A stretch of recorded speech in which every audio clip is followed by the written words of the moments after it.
Scholastique Pidgeot, donc c'est la petite sœur de ma grand-mère paternelle.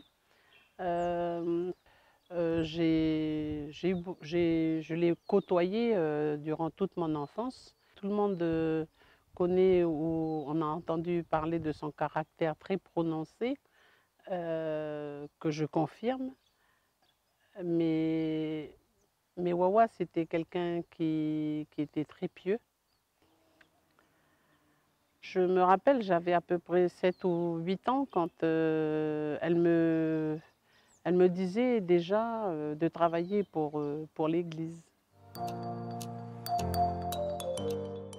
Sœur Philomène, donc le souvenir que j'ai d'elle, parce que donc là aussi ça remonte à mon enfance, hein, c'est des ateliers de cuisine, aussi pour partager pendant les réunions du mardi que nos mamans organisaient donc, dans leur case qui était destinée à l'atelier couture les mardis après-midi.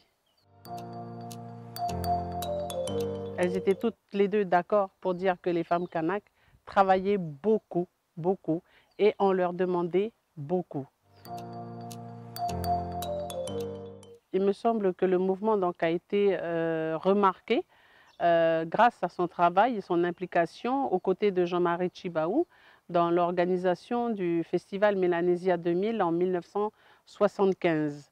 Donc là, on remonte, la première assemblée générale constitutive s'est tenue le 4 octobre 1971 à la tribu de Karikouye. Mais là, 5 ans après, le mouvement s'est structuré en réseau pour justement donc, porter l'organisation du festival Mélanésia 2000 qui devait se dérouler en 1975.